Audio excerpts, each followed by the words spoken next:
Fala, jovens! Como vocês estão? Aí gravando mais uma aulinha, certo? Hoje tendo o nosso desfecho relacionado à temática da filosofia, arte e estética, né? Dentro do ponto geral que é linguagem, arte e vida. E hoje vamos finalizar este módulo, este capítulo com uma coisa bem interessante a ser abordado aí nessa nossa aula de hoje, chamado de do moderno ao pós-moderno, né? Modernismo ao pós-modernismo. O que é moderno? O que é que você considera como moderno? O que é que você considera então como pós-moderno? Certo? Será que modernismo e pós-modernismo são as mesmas coisas? Ou será que um é a continuidade do outro? Então, queremos descobrir hoje nessa nossa aula. Mas,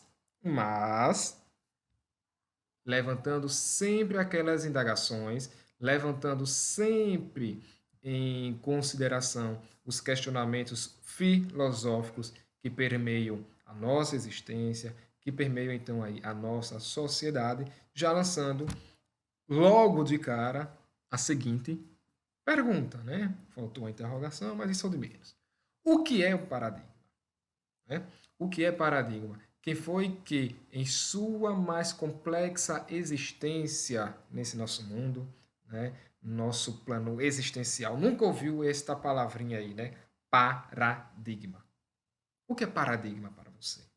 Né? Então vamos descobrir o que é um paradigma. E aí temos: paradigma designa um conjunto de pensamento que valida uma determinada regra, podendo significar também um exemplo que é tomado como modelo, como um padrão, e o seu fim é representar os conteúdos de uma cosmovisão, de uma mundividência própria de um dado período, uma vez que é um conjunto de pressupostos, de conceitos e métodos articulados em um referencial exemplar. E aí, quem é que nunca ouviu falar na seguinte citação, né? Precisamos quebrar os paradigmas. Né? Então precisamos quebrar os padrões. E aí vem essa coisa denominada de paradigma, né? Um pensamento que valida uma determinada regra. Vamos quebrar as regras, vamos quebrar os protocolos, vamos quebrar os paradigmas. Mas o que é que tem de relação desse paradigma com a existência? Ou melhor, o que é que tem deste paradigma em relação aí, então, à questão do modernismo, do pós-modernismo? Quebrar as regras do modernismo? E o que é que permeia, o que é que está sendo colocado no modernismo?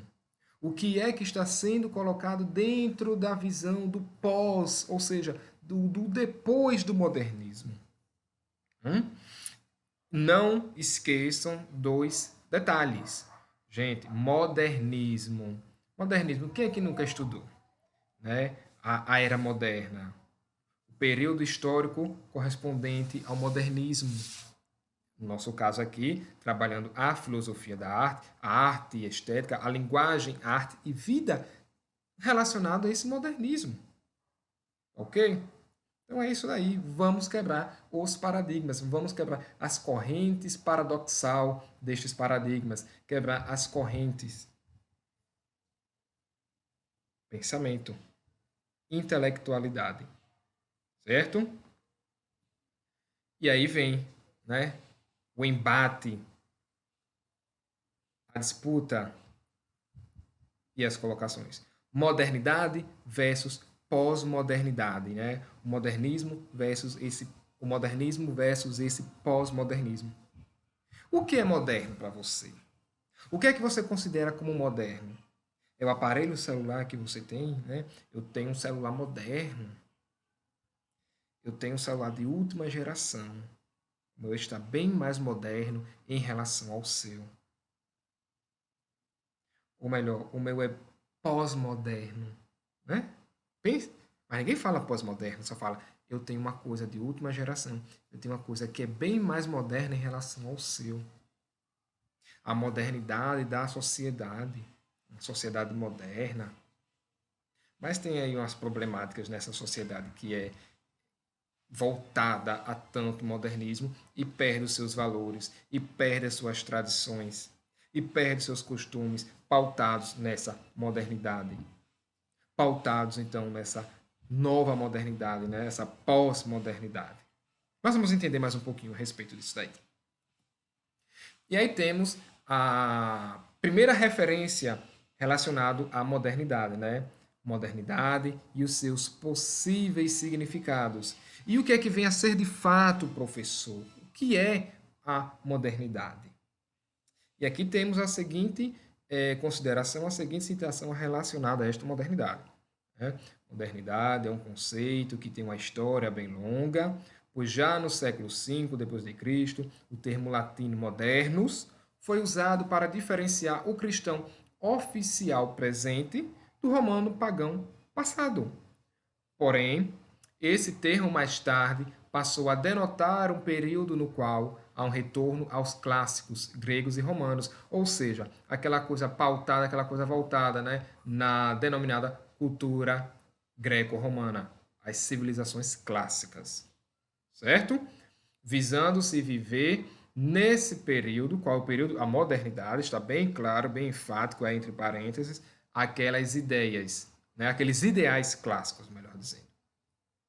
Essa tentativa de retorno, esse sair do homem de um longo estado de coma no qual havia entrado durante a Idade Média, pode ser lida a partir de 4 perspectivas. E aí eu coloco 4 perspectivas para que vocês tenham então a consideração, não é bem consideração, né? Mas para que vocês tenham o entendimento dessas perspectivas, da qual é colocada aí desse estado de coma do homem da Idade Média para a transição da Idade Moderna.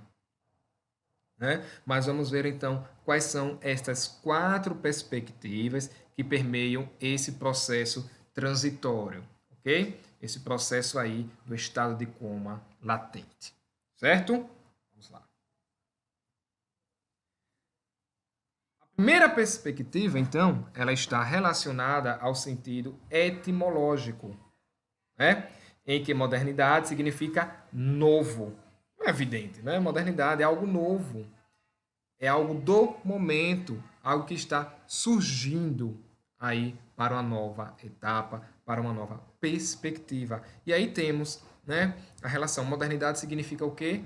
Novo, modos e odiernos, modos mais odiernos, moderno, né? Primeira perspectiva. A segunda perspectiva ligada ao aspecto estético, que é o que nos interessa, né? Primordialmente, não que as outras perspectivas não sejam relevantes, consideravelmente, certo? Mas a segunda perspectiva é que ela está mais voltada, mais centrada ao aspecto etimológico da palavra estética, ok? Estética, a filosofia da arte. Então, a segunda perspectiva ligada ao aspecto estético, no qual se chama atenção para o modernismo, ou seja, o modernismo é culto ao novo. Então, já temos 2 considerações aí a serem feitas, né? A primeira é o quê? Modernidade. Modernidade significa, então, novo, né? Modos mais odiernos. Primeira perspectiva da modernidade.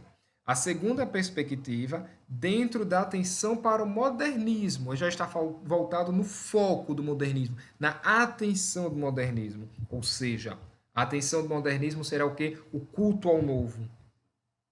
Né? O culto a algo que está surgindo ali.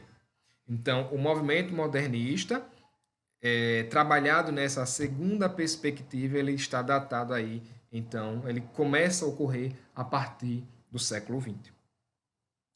Essa perspectiva, ainda trabalhando nessas 2 primeiras perspectivas, né, no significado da modernidade como algo novo, mas a atenção ao modernismo, né, ela se refere às artes. Posto que o período moderno na filosofia ocorreu no século XV ao século XVIII. Vamos lá, segurando a onda. A outra perspectiva, ela está vinculada, no caso é a terceira perspectiva. Vejam que as duas primeiras, ela está mencionando precisamente a questão das artes, né? Ela se referiu, então, à questão das artes. A terceira perspectiva, nesse caso, então, está vinculado à dimensão socioeconômica, que diz respeito à modernização, ao predomínio técnico-industrial. E aí, nessa ótica, o moderno era tudo o que estava mais elaborado industrialmente. E se formos olhar, já que ele trata de uma questão socioeconômica nessa terceira perspectiva, né, na questão econômica, no técnico-industrial, significa que se formos olhar para um outro campo, né, para uma outra situação, poderemos então fazer uma certa relativização ao que diz respeito das culturas de massa, né, a indústria cultural. E aqui, como ele coloca, o predomínio técnico industrial dentro das artes, né, da modernização da arte. E a quarta perspectiva, né, seria o quê? O modo de se ver o significado de modernidade se refere ao aspecto cultural, cujo marco é o iluminismo, que trouxe para o centro o homem, a razão e a liberdade, ou seja, a luz, a razão, o esclarecimento. O iluminismo, então, ele vem dar essa liberdade, a liberdade de quê? De você poder, então, por que não dizer questionar? Né? A liberdade de você indagar, a liberdade de você aprofundar naquilo. Então, o movimento iluminista, ele vem como né, uma luz. Né? Uma luz, aquela lampadazinha, né, no sentido retórico da palavra, aquela luzinha, né, de uma imaginação. É o iluminismo. Então, o iluminismo colocado aí para a humanidade vai fazer com que o homem tenha esclarecimento, iluminação, liberdade, razão. Beleza? É isso aí. E agora, a pós-modernidade. Certo? Falamos da modernidade, seus significados, agora vamos entender a pós-modernidade e os seus respectivos significados. A primeira significação da pós-modernidade, então, logo de cara já diz, denota a ideia de que a época atual, ou seja, a contemporânea, né, a contemporaneidade, não é, por enquanto, algo passivo de uma definição, pois ainda não houve a ruptura com a modernidade e que, portanto, é cedo demais para se ter um resultado. E aí ele coloca, Foucault é dos muitos filósofos que concebem a pós-modernidade assim. Então significa que se não houve essa ruptura, né, não houve essa separação, então ainda estamos no processo de modernidade para algo que ainda virá a ser denominado da pós-modernidade. Né? Não houve a ruptura com a modernidade, porque é cedo demais para se ter um determinado resultado. Beleza, galera? Foco. Foco e atenção. O segundo significado dessa pós-modernidade seria o quê? É uma posição defendida sobretudo por Habermas e pode ser definido com a compreensão do momento presente como continuação da modernidade, como não só uma pós-modernidade, mas uma hipermodernidade. Né? É a crença de que atualmente os frutos da modernidade estão sendo colhidos e que se deve aproveitar para se rever o conceito razão. Qual é a razão? Saber. Né? O conceito razão que paira nos ares atuais. É tido como o tempo ideal para se viver a modernidade, uma vez que há todas as condições necessárias para vivê-la. Então, observem. Então, temos aí duas pessoas de grande relevância que vão colocar seus pontos distintos em relação à significância dessa pós-modernidade. Então, temos de um lado o Foucault, o Michel Foucault, que defende que não houve a ruptura, né, na nossa contemporaneidade, então não é algo passivo de uma definição. Portanto, se não houve a ruptura, então estamos nesse processo da modernidade para o que virá a ser uma pós-modernidade, mas que ainda não há um determinado resultado. É isso? Que ainda é cedo e até demais para se ter um resultado. Então, é a forma do qual o Foucault defende a pós-modernidade, e do outro daremos o Habermas, né? Que ele diz que a modernidade ela não é simplesmente a modernidade, ela é uma hipermodernidade, né? É uma hipermodernidade, porque a modernidade ela é a compreensão do momento presente. E como momento presente, estamos colhendo os frutos do saber, estamos colhendo os frutos da razão. É isso, gente. É isso. Certo? Paradigma, modernidade, pós-modernidade. Modernismo e pós-modernismo. Ah, professor, mas modernismo não é algo voltado mais precisamente à questão das artes, né? Das galerias de arte? Gente, olha as significâncias, olha os significados de uma para a outra. É evidente que iniciei falando modernismo e pós-modernismo, mas olha aqui o que eu coloquei mediante o significado de cada qual. Modernidade e a pós-modernidade. Certo? Beleza? E é isso aí. Outra coisa, o outro modo de se ver a pós-modernidade é baseado na concepção de que os últimos tempos são a explicitação da ruptura com a modernidade, o que significa que esse momento presente é uma antimodernidade, ou seja, é contra a modernidade, é contrária à modernidade, dado que denota exatamente que no instante vive-se a ruptura com a modernidade. Porém, crê-se piamente que ainda não se chegou à pós-modernidade. E os principais representantes desse modo de ver o tempo atual fazem parte da escola de Frankfurt. E lembrem-se, meus queridos, lembrem-se, se for necessário, façam retrocesso, mas um retrocesso de conhecimento, não um retrocesso de atraso.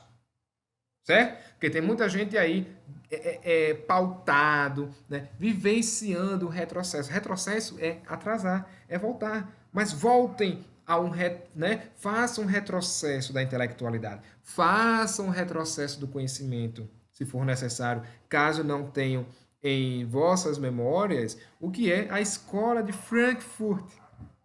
Lembrem-se, né? Já trabalhamos sobre a escola de Frankfurt lá na Alemanha, da Universidade de Frankfurt, e aí fazem essa agremiação dessa escola, né? Uma escola que foi perseguida durante o auge do nazismo e que essa escola passou aí por diversos locais, por diversos lugares, até que ela realmente voltasse a se estabelecer ao seu local de origem, com grandes pensadores, a escola de Frankfurt, né? Grandes pensadores, ok? E o quarto e último significado da pós-modernidade, né? Onde ele cita os principais expoentes, filósofos como Deleuze, Watt, Lyot, que criticam a modernidade e apologizam a ideia de que ela foi superada pela pós-modernidade, sendo necessário, consequentemente, que se busque um outro modo de pensar, pois a partir da modernidade já não é possível pensar filosoficamente em um modo metafísico. Ou seja, a partir da modernidade, o processo filosófico, né, a ideia filosófica, o pensamento filosófico, já começa então a entrar em uma certa contradição, né? E pensar filosoficamente não será o pensar filosoficamente quando não tinha esse, né, galgado aí nesta modernidade. Beleza, galera? Outra coisinha. Esse novo período tem como marcas dois elementos. Quais serão esses dois elementos? Né? O primeiro é a incredulidade perante o metadiscurso filosófico científico, que trouxe como consequência a crise dos conceitos razão, sujeito, totalidade, verdade e progresso. Razão, sujeito, totalidade, verdade e progresso. Primeiro conceito. Né? Primeiro elemento. E o segundo elemento seria o quê? O esforço científico, tecnológico e político no sentido de informatizar a sociedade. Porém, esse segundo elemento impele todo homem a pensar criticamente sobre esse avanço e mundanização da tecnologia informática, né?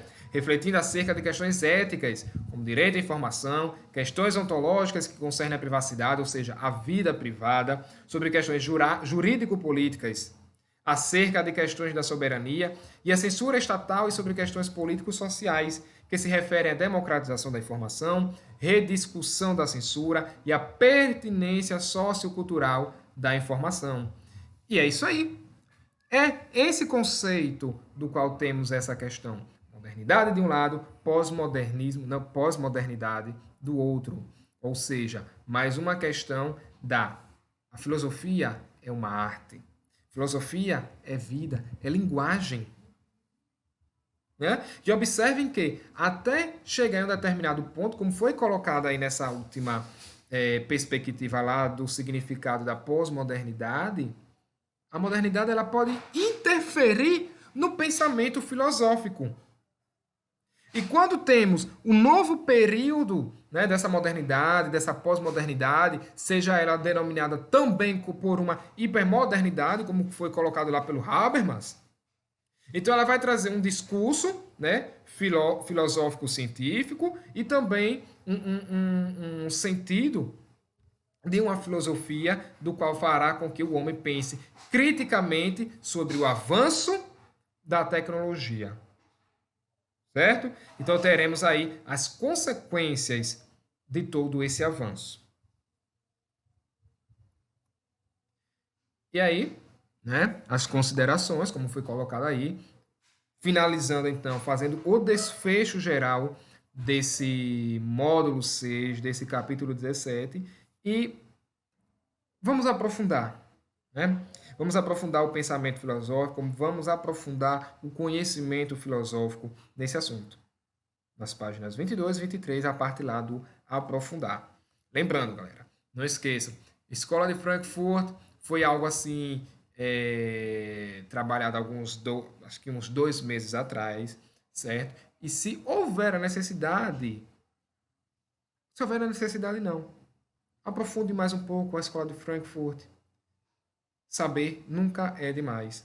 Dá uma revisada, pega lá o livro e estuda lá, né, para aprofundar mais os conhecimentos filosóficos frankfurtianos. Ok? Valeu, um abraço e até mais.